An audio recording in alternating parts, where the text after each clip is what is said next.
So when I'm talking about non-duality, it really isn't about learning these concepts and becoming these concepts. It's actually coming to nothing. Coming back to nothing, because who you truly are, who's experiencing now, is not a thing. It's emptiness experiencing itself as fullness.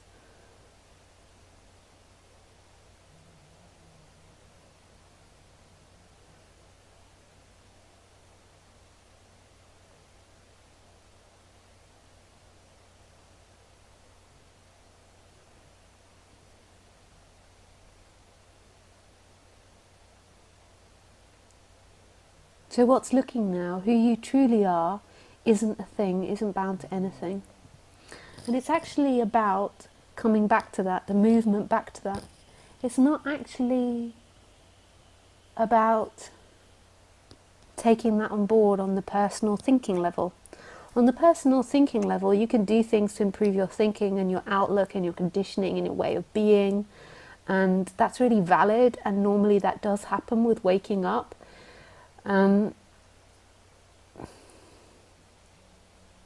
But non-duality isn't about taking on the non-dual concepts for you. And this is really important, and this is something that keeps coming up a lot at the moment in my conversations with people, is not to try to be nobody. Like, as the person, you have to be somebody. I know that sounds really odd. Ultimately, there is nobody there, and this is a pointing back to that, the seeing that who's actually experiencing this isn't something, is this boundless freedom, is this absolute stillness that's in movement. And that's who's experiencing, that's who's listening, that's who's creating everything.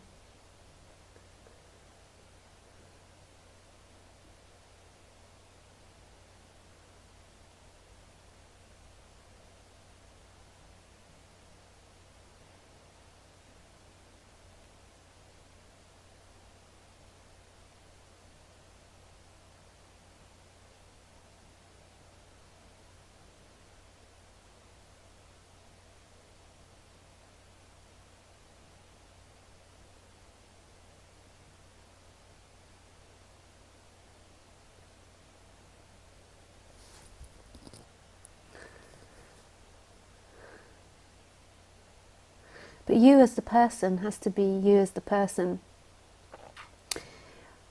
You think that often what happens is you begin to realize that you produce all these thoughts, and these thoughts are really out of line with reality. So you have, like, say, negative thinking or bitchy thinking or whining thinking or moaning thinking or victim thought thinking.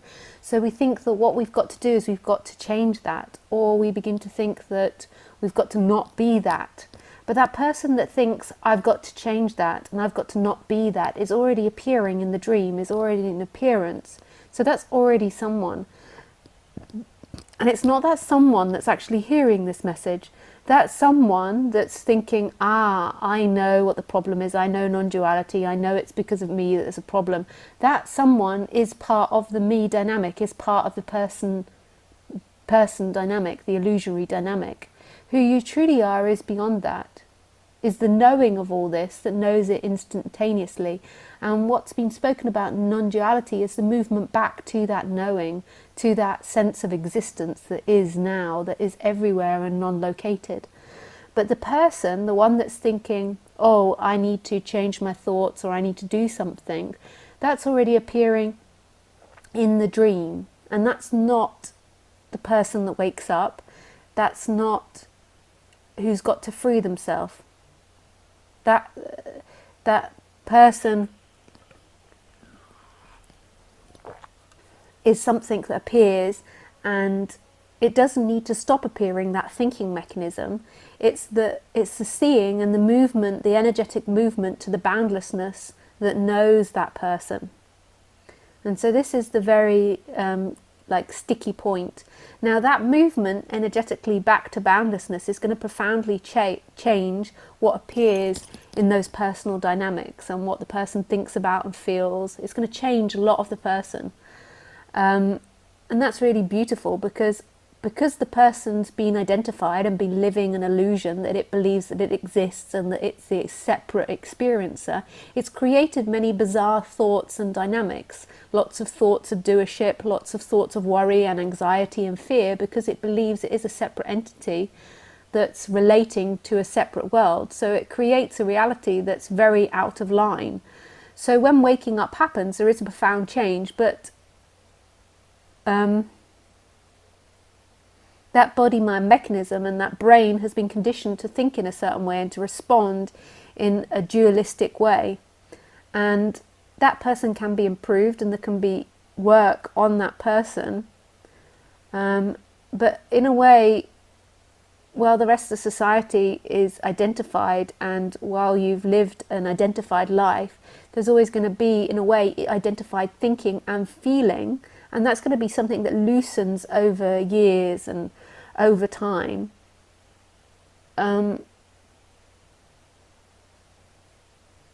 But and on that personal level, you're not trying to take on new concepts. It's just about seeing through your original concepts and your original dynamics and seeing that that's not true. But it's not actually about taking on non-duality concepts as that person, because that's just a new religion for the person.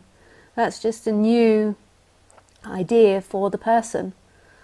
And the best thing the person can do in the personal world, in the separate world, is come more and more free of anything it thinks and it feels. Like seeing that everything it thinks and feels isn't true and isn't a reality. And just understanding the way that society works, the way that language works, and the way that our thinking works, and even in the understanding of it will bring more peace in the personal world. But non-duality isn't actually speaking to that person. And so that person will become unbalanced if that person that believes, that person takes on the non-dual concepts and tries to be no one, tries not to be someone. That person has to be a someone. So Lisa has to be a someone. So when she's speaking to her mum about what she did yesterday or what happened or what's going to happen, she has to have an association with a Lisa in time. Now, none of that's true, and it's profoundly and deeply known that none of it's true, and that it's not a reality, but it's the way the human mind works. But in that world, Lisa has to be Lisa. And she has her particular conditioning, her particular way of being, her particular way of relating, her particular screwed upness, is in the sense of like, when I say screwed upness, I mean that as humans, like Eckhart Tolle, I remember this really beautiful saying from Eckhart Tolle. He was saying, everybody's crazy, but the difference between an enlightened person and a non-enlightened person is the non-enlightened person thinks that they're sane, where really they're crazy, where the enlightened person knows that they're crazy. They are crazy and they know they're crazy. So all of us, like humanity, have bizarre ideas, and we have bizarre conditioning and bizarre ways of responding to things.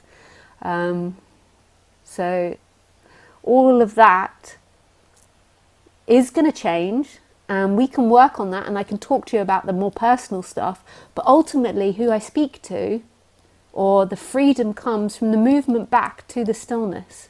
It's not so much about working on your dynamics, but we can do that because it does go hand in hand with non-duality, but it's not actually that person that wakes up. But the more that you learn non-duality, the more the person begins to understand itself, and its dynamics begin to come into awareness, and it stops acting in such an identified way.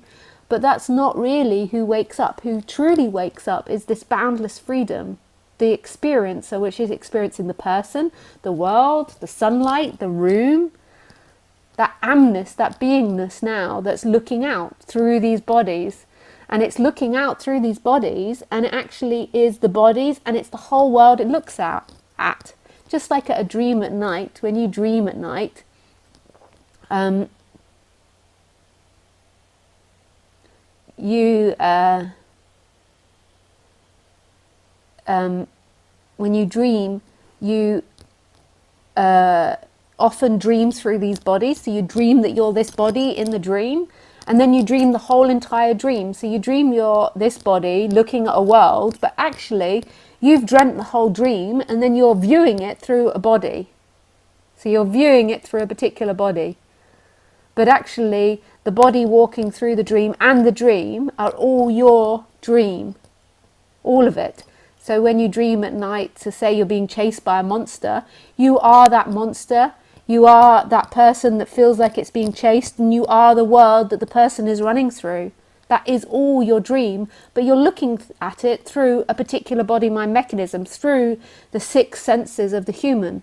Well, we're not sure really how many senses we have, but if we say 5 plus the 6th sense of thinking, then you could have more. I mean, that could carry on the senses, but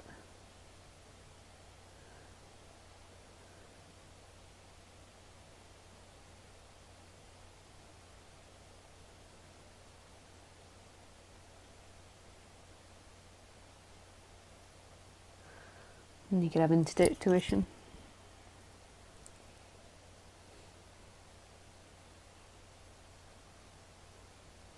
So that's just like this. This is alivenesses,